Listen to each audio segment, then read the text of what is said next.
Hello, আসসালামু আলাইকুম। আমি রাসেল আহমেদ আছি ন্যান্তং ইউনিভার্সিটিতে। আশা করি আপনারা সবাই ভালো আছেন। আজকে খুবই গুরুত্বপূর্ণ কিছু বিষয় আপনাদের মধ্যে শেয়ার করার জন্য আসলাম। সেটা হলো আমার 2026 সালের পর থেকে কেন চায়নাতে বিএসসি করতে আসা যাবে না। এখন এই ভিডিওটা দেখে অনেকে ভাবতে পারে যে আমি হয়তো 2026 সালের পর থেকে একেবারে চায়নাতে যেতে পারবো না। বিষয়টা এরকম না। 26 সালের পর থেকে চায়নাতে ব্যাচেলর প্রোগ্রামে আসাটা সো মাচ টাফ। এটা কি কি বিষয়ের জন্য টাফ হতে পারে সেগুলো আজকে বিস্তারিত আলোচনা করব। এক নম্বরে যেটা সেটা হলো আপনাদের 26 সালের পর থেকে চায়নার যে কোনো ইউনিভার্সিটিতে অ্যাপ্লাই করতে হলে আপনাদের সর্বপ্রথম আইএলটিএস থাকতে হবে, ন্যূনতম স্কোর 4.5 অথবা 5 থাকা লাগবে। এর পরবর্তীতে থাকা লাগবে আপনাদের ইউনিভার্সিটিতে ডিপোজিট, প্রায় 1.5 থেকে 2 লক্ষ টাকার মতন একটা অ্যামাউন্ট ইউনিভার্সিটিতে ডিপোজিট করতে হবে।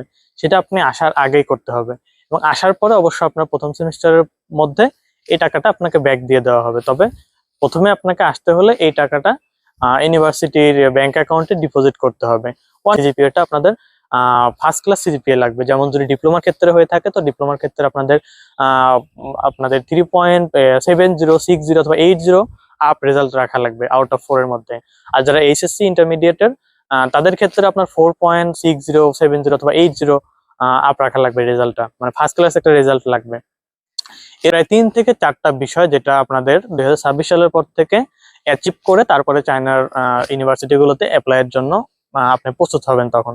তো এইটার জন্য আমি বারবার বলে থাকি যে 26 সালের পর থেকে চায়নাতে আসাটা খুবই কঠিন।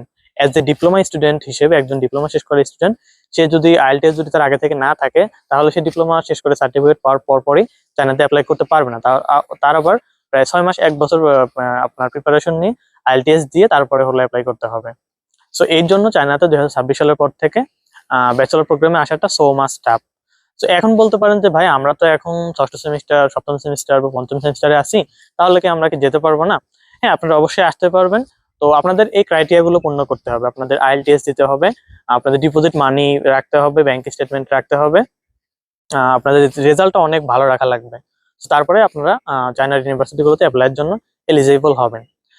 তো এখন আরো একটা বিষয় এখানে আসে, সেটা হলো যদি আপনারা দেখা যাচ্ছে এই ক্রাইটেরিয়া গুলো পূর্ণ করতে না পারেন, তো সেই ক্ষেত্রে আপনারা এখন আসতে পারেন।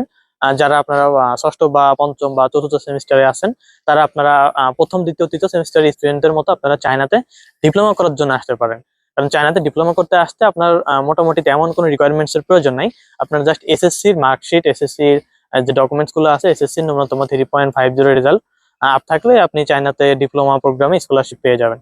যেখানে আপনার থাকছে না কোনো পড়াশোনার খরচ, কোনো থাকার খরচও থাকতেছে না, মানে আপনার টিউশন ফিস ফ্রি এবং হোস্টেল ফিস ফ্রি, এবং তার সাথে মান্থলি একটা ভালো পরিমাণে স্টাইপেন্ড, উপবৃত্তি প্রোভাইড করে, যেটা আপনার বাংলাদেশি টাকা প্রায় 15 থেকে 30 হাজার টাকার কাছাকাছি। সো এটা একটা গুড অপরচুনিটি হতে পারে যারা আপনার এখন তৃতীয়, চতুর্থ, পঞ্চম সেমিস্টারে যারা আছেন তাদের জন্য। সো এটাই ছিল আজকের যে মূল বিষয়, যে 2026 সালের পর থেকে কেন চায়নাতে আসাটা অনেক টাফ হয়ে যাবে। তো আশা করি আপনারা বুঝতে পারছেন বিষয়টা। তো আপনারা যদি 2026 সালের পরে যারা অ্যাপ্লাই করতে চাচ্ছেন ব্যাচেলর প্রোগ্রামে, তারা আপনারা এখন থেকে আইএলটিএস এর প্রিপারেশন নিতে পারেন। কারণ 2026 সালের পর থেকে অবশ্যই আপনাদের আইএলটিএস অথবা ডুয়ালিঙ্গো সব ইউনিভার্সিটির ক্ষেত্রে মাস্ট বি লাগবে, অথবা হয়তোবা অনেক ইউনিভার্সিটি শুধু ডুয়ালিঙ্গোটা অ্যাকসেপ্ট করতে পারে, আইএলটিএস হয়তোবা লাগবে না। সো এটা ডিপেন্ড করতেছে, তবে আইএলটিএসটা আপনার 26 সালের পর থেকে মেজরিটি পার্সেন্ট ইউনিভার্সিটিতেই লাগবে। সো যারা মোটামুটি যে একটা ডিসিশন আছে বা সেরকম একটা ড্রিম আছে যে আমি ডিপ্লোমা শেষ করে অথবা ইন্টার শেষ করে আমি চায়নার ইউনিভার্সিটি গুলোতে অ্যাপ্লাই করবো, তারা আপনারা এখন থেকে আইএলটিএস এর প্রিপারেশন নিতে পারেন। সো আজকের ভিডিওটা এই পর্যন্তই। আশা করি সবাই বুঝতে পারছেন বিষয়টা।